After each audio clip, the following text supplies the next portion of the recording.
dans Romains 14, verset 17, si quelqu'un est dans la page, il peut faire lecture. Le livre de Romains.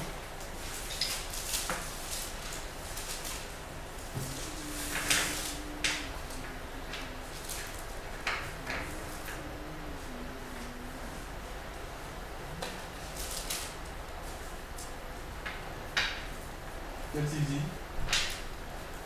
Car le royaume de Dieu ne consiste ni dans le manger, ni dans le boire, mais dans la justice, la paix et la joie par le Saint-Esprit.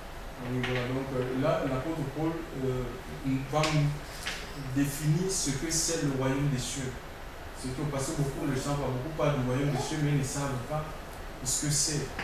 Et là, Paul va nous donner une description de ce que c'est véritablement le royaume du Seigneur.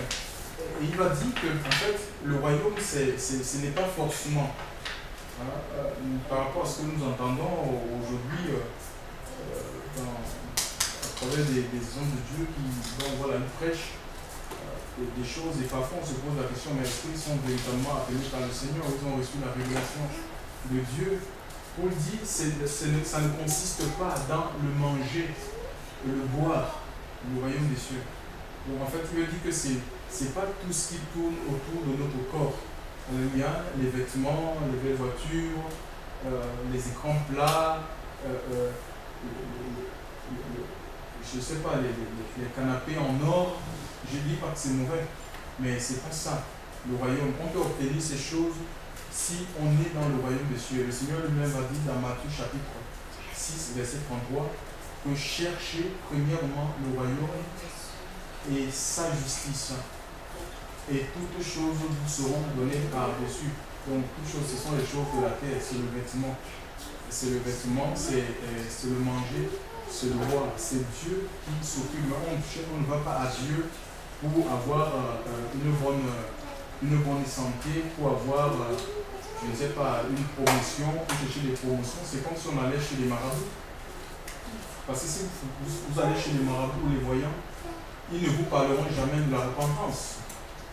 Les marabouts et les sorciers ne se préoccupent pas du salut de votre âme, de l'éternité. Où est-ce que vous allez passer votre âme? Ils vont vous présenter des choses de la vie, des choses qui tournent autour du corps, avoir des richesses, je ne sais pas, trouver une épouse, la promotion, le succès dans les affaires. Et c'est ce que les marabouts présentent, seulement les choses qui tournent autour du corps. Et l'apôtre Paul dit que ça, ce n'est pas le royaume des cieux. Donc le message de la prospérité, où on prêche aux gens, voilà, vous allez devenir riche. Non, la richesse, ça ne veut pas forcément dire que nous sommes avec Dieu, ou nous marchons avec le Seigneur. Ce n'est pas un critère de sainteté, chers frères et sœurs. Alléluia. Donc Paul dit ceci, que le royaume des cieux, c'est le règne de Dieu qui descend dans notre cœur. Le royaume de Dieu, c'est le règne de Dieu, c'est le gouvernement de Dieu dans le cœur de la personne à qui Christ s'est révélé. Alléluia. Parce qu'il y a un roi, il y a une porte pour aller dans le royaume des cieux. On ne va pas comme ça. C'est comme quelqu'un qui est venu ici en France. Il y a toutes les démarches administratives à faire. C'est la même chose sur le plan spirituel. C'est un royaume invisible. Mais il faut avoir ton boarding pass.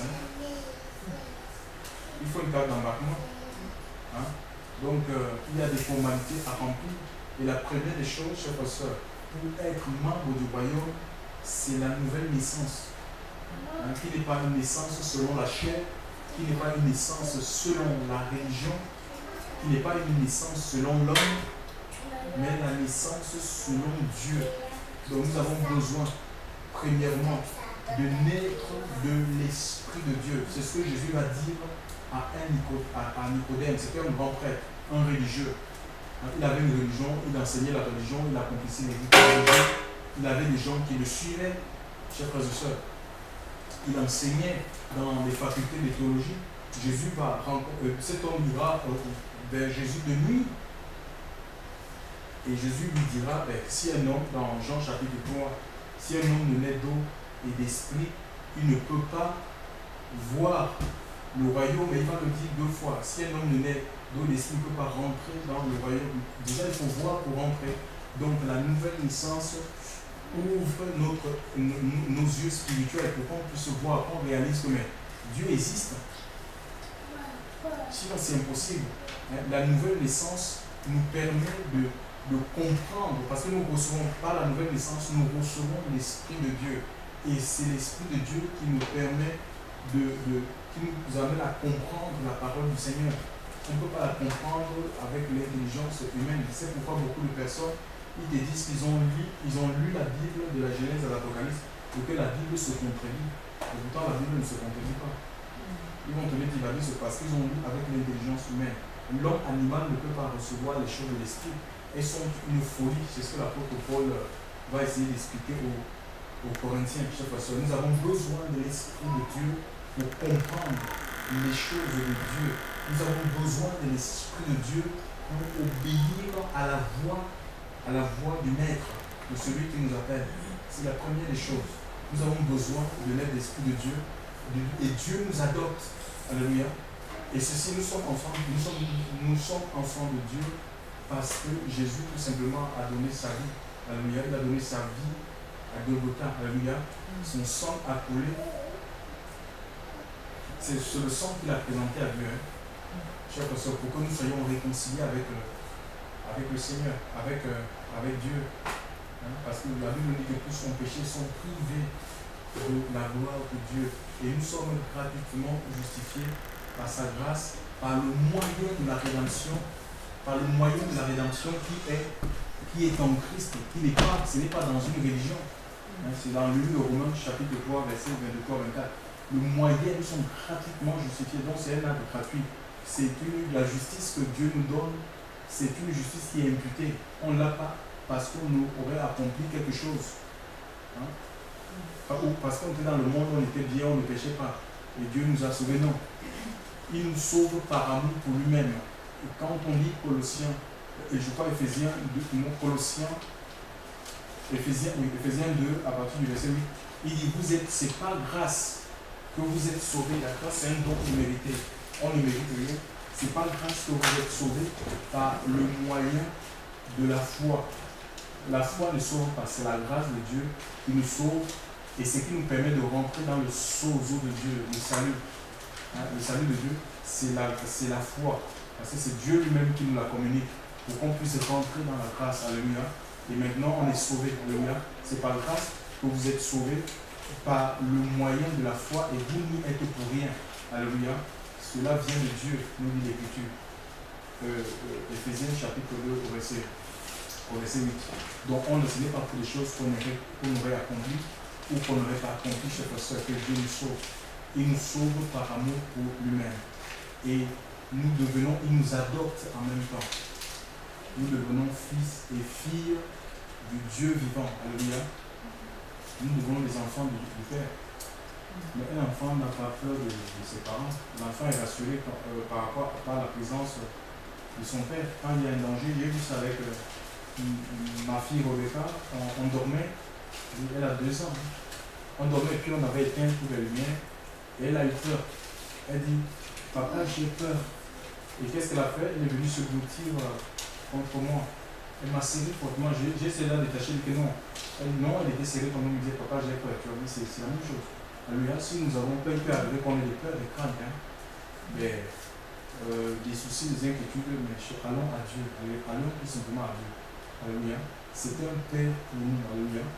Dieu a établi une relation de Père et Fils avec nous. Alléluia. Donc ce n'est pas un juge. Certaines personnes pensent que Dieu, ils pensent qu'en Christ, Dieu continue à... Ils voient Dieu comme un juge. Quelqu'un qui est là pour... Oh non, mais j'ai péché, est-ce que Dieu peut me pardonner encore par rapport à ce péché? L'acte que Jésus a accompli. Chers frères et sœurs, le rachat de nos péchés, il a racheté nos péchés passés, nos péchés présents, mais aussi nos péchés futurs. Alléluia. Donc cette fois, nous devons nous approcher du trône de la grâce. Alléluia. On ne va pas vers un homme. Ce n'est pas en allant vers un confessionnal que tu vas obtenir un homme va t'écouter et puis tu vas confesser et tu vas obtenir le pardon de tes péchés. C'est le Saint-Esprit, cher François, qui nous pousse, qui doit nous pousser à la confession. On ne doit pas confesser de manière religieuse. Donc on a fini de créer les cures d'âme. Les enseignements comme les cures d'âme, ce n'est pas dans la Bible où on va raconter sa vie, combien de marabouts tu as fréquenté, tu te mets, les pasteurs sont devenus comme des psychologues. Mais c'est sous l'action, comme on voit dans la Bible, c'est sous l'action de l'Esprit Saint que les gens qui confessaient leurs péchés, chers frères et sœurs, alléluia, publiquement, parce qu'ils étaient touchés par l'Esprit de Dieu. Alléluia. Donc, et quand Dieu est au sein d'une communauté, nous allons vivre ces choses. Alléluia. Donc, les gens, les ténèbres vont se révéler. Donc, les gens vont abandonner la voie du péché pour s'attacher au Seigneur, pour marcher avec lui. Donc, je disais, le règne de Dieu, c'est le règne de Dieu. Le royaume des cieux, c'est le règne de Dieu dans le cœur du croyant, le gouvernement de Dieu dans le cœur du croyant. Et quand Dieu, le gouvernement de Dieu, son règne est établi dans notre cœur, ouais, on peut lire Ésaïe, qu'est-ce que Ésaïe 65 Qu'est-ce que Ésaïe 65 dit? Le loup et l'agneau paîtront ensemble, le lion comme le bœuf mangera de la paille et le serpent aura la poussière pour nourriture. Ils ne se feront ni tort ni dommage sur toute la montagne sainte de l'Éternel. Voyez, en fait, ce qui se passe, vous voyez, le lion, c'est un animal, c'est un fauve, hein? C'est un animal, et puis en même temps, c'est un carnivore. Hein? Il mange la chair de l'animal, il ne mange pas les herbes, c'est pas un herbivore. Mais là, il nous dit qu'il va manger la paille, comme un bœuf. Et puis le loup et l'agneau. Le loup et l'agneau paîtront ensemble. Imaginez, le loup, quand le loup au milieu des agneaux, il n'épargne pas le troupeau, il va déchirer, il tue. Vous voyez, c'est un fauve. Et qu'est-ce qui se passe? Le Seigneur dit, en fait, ces animaux-là, ou le serpent mort, ces animaux-là, aussi, ça peut représenter les caractères de chacun de nous. Hein? Nous venons au Seigneur, chacun avec sa nature, surtout une nature sauvage, on a des comportements un peu bizarroïdes, hein? Par rapport à notre vie, à notre passé. Et quand le Seigneur, on a le toucher de Dieu, il y a une transformation. Le loup et l'agneau, ça dit que Dieu, nous sommes en Christ, on devient des nouvelles créations, on va pouvoir vivre ensemble. Mais ici, aujourd'hui, on a encore, dans les communautés des assemblées, les gens qui se mordent, qui se déchirent, qui s'exploitent, les enfants de Dieu qui exploitent d'autres enfants de Dieu par rapport à leur titre, par rapport à leur position. Ça veut dire tout simplement que le royaume des cieux n'est pas aussi réel dans nos cœurs qu'on le prétend. C'est impossible parce que si le royaume des cieux est établi, l'apôtre Paul nous le décrit que c'est la paix. Nous serons en paix. Rechercher la paix avec tous et la sanctification. Sans la paix, personne ne verra le Seigneur. Nous serons en paix les uns les autres. Il n'y aura pas de division, des sectes, hein, au milieu de nous. Il y a beaucoup de sectes. Moi, je suis d'accord avec tel pasteur, je suis d'accord avec je ne suis pas d'accord avec l'autre. Il y a des groupes, il y a trop de groupes dans les milieux chrétiens. C'est pas la vision que Dieu a pour son peuple. Nous aurons la paix de Dieu. Hein, et si nous recevons la paix du Seigneur, mais nous allons la partager autour de nous. Ce n'est pas pour garder chez personne. Quand on a la paix du Seigneur, parce que la réconciliation conduit à la paix. Si on est réconcilié avec Dieu, forcément nous aurons la paix. Et puisque nous sommes réconciliés avec le Seigneur, automatiquement nous serons réconciliés avec nos semblables. Alléluia. Et nous allons amener nos semblables aussi à être réconciliés avec Dieu. C'est ça la mission. Hein? Dieu était en Christ réconciliant le monde avec lui-même en n'imputant point aux hommes leurs péchés. Donc on va par le témoignage, nous allons amener les gens à être réconciliés avec le Christ. Donc il y a la paix, il y a la joie. C'est une joie qui est produite par l'Esprit de Dieu. L'Esprit Saint, c'est l'esprit de joie. Alléluia. Et la joie, c'est le fruit de l'esprit. C'est un caractère de l'esprit de Dieu en nous. C'est l'Esprit Saint qui produit la joie. Mais si on n'a pas l'esprit, on ne peut pas manifester la joie du royaume. Ça n'a rien à voir avec les joies de la terre. Alléluia. On peut connaître les joies dans le monde. Quand tu as ta fille qui a reçu un examen ou qui se marie, il y a des joies. Il y a des joies dans le monde. Mais ce n'est pas question de ces joies-là. Alléluia. Mais c'est une joie, une paix, même dans la souffrance. Tu peux être éprouvé, tu es dans la paix.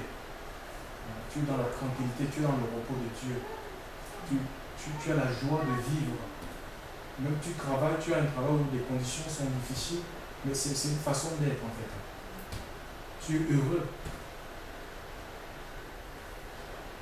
Il parle de joie, il parle aussi de justice. Hein? La justice de Dieu, nous avons besoin, c'est une justice qui est imputée. Ce n'est pas une justice qu'on peut, une justice humaine ou religieuse. Ésaïe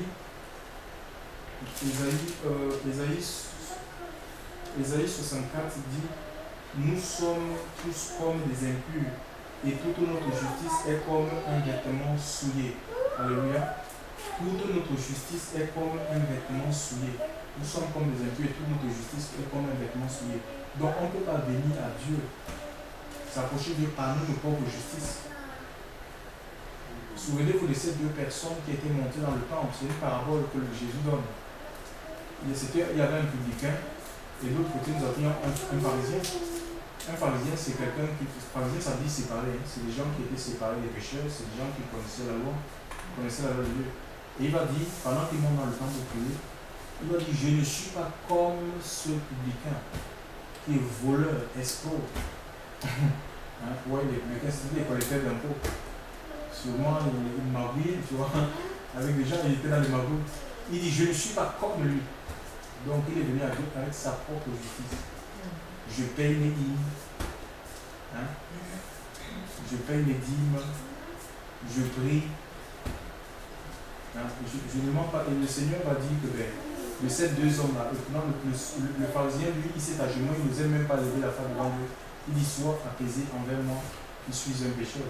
Et le Seigneur va dire que de ces deux personnes, c'est le publicain qui a été justifié devant le Seigneur, parce que lui n'est pas allé avec sa propre justice, les mérites. Il y a des gens comme ça, ils vont aller avec des revendications. Mais ça ne marche pas, chef, avec le Seigneur.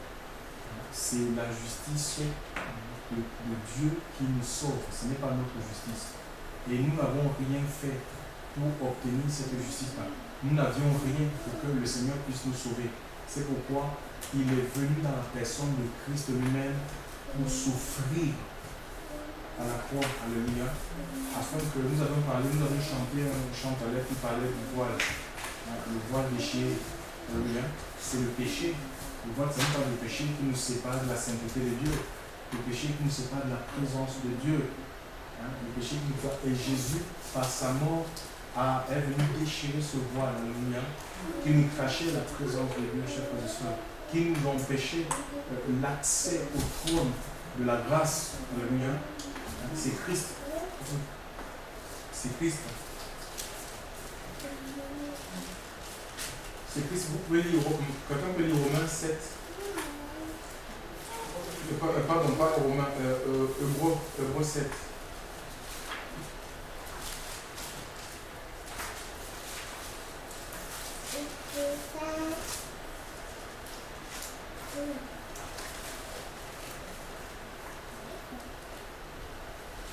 Vous êtes à la page Hébreux 7. Ah, je vais donner la référence. Hébreux 7.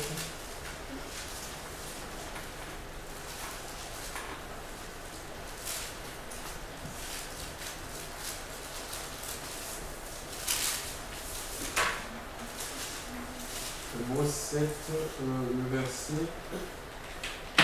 le verset 22 à 25.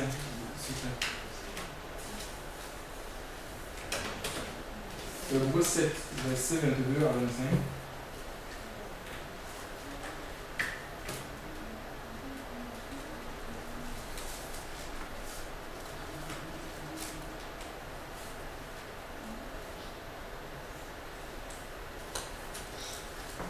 Imaginez imaginez un peu, c'est un garant, ou c'est synonyme de quelqu'un qui se porte caution pour toi. Hein. C'est comme un cautionnaire. Par exemple, tu n'as pas, tu peux même ne pas avoir rempli les conditions pour rentrer dans un appartement, pour avoir un appartement, mais si tu as un cautionnaire, hein, et qui a des moyens, on va te donner cet appartement.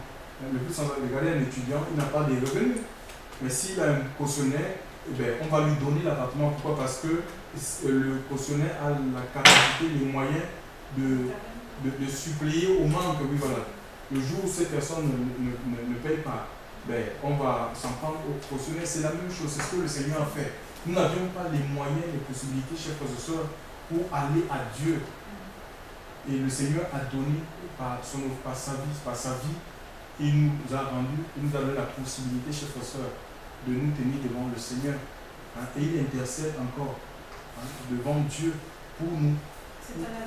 C'est un avocat, c'est un médiateur. Alléluia. C'est un médiateur. Et 1 Timothée 2, verset 5 à 6 nous dit qu'il y a un seul médiateur entre Dieu et les hommes. Vous pouvez le lire, 1 Timothée 2, verset 3 à 6.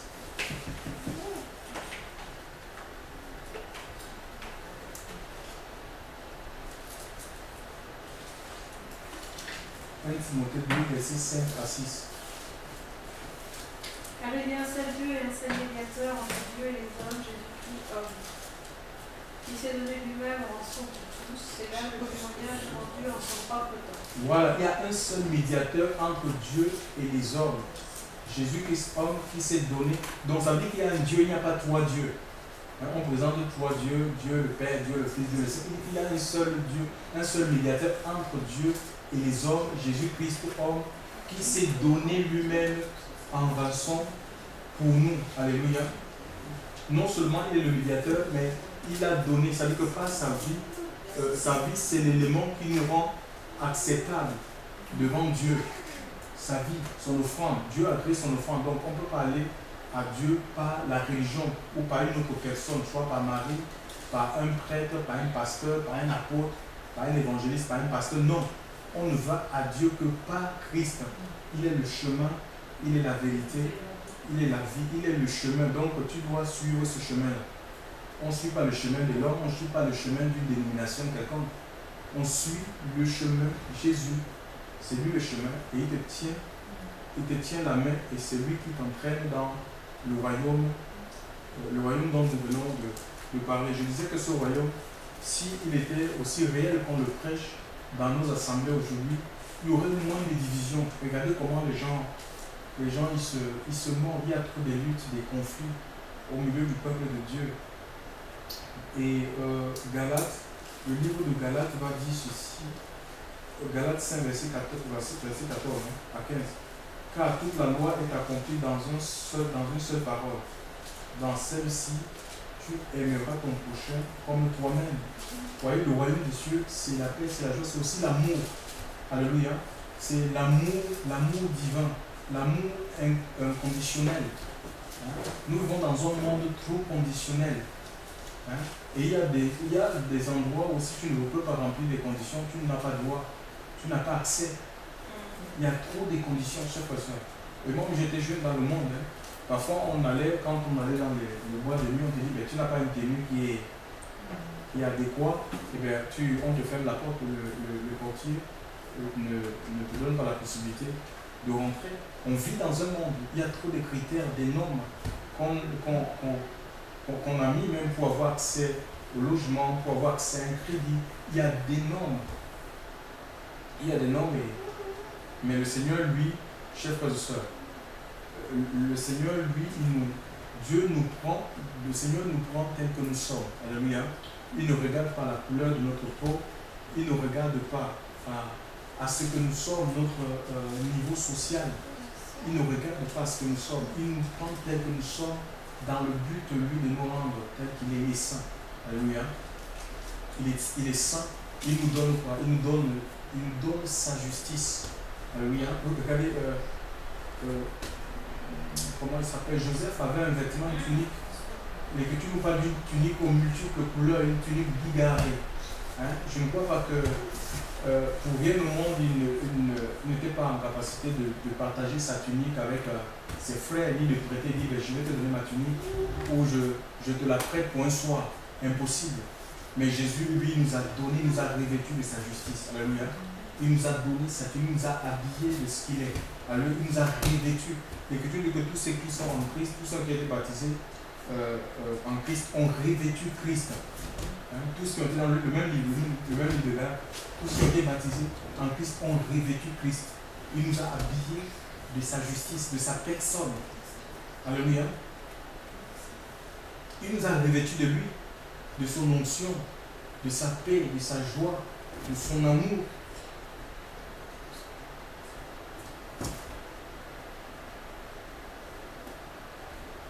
De son amour, voilà. Donc, voilà, donc dans celle-ci,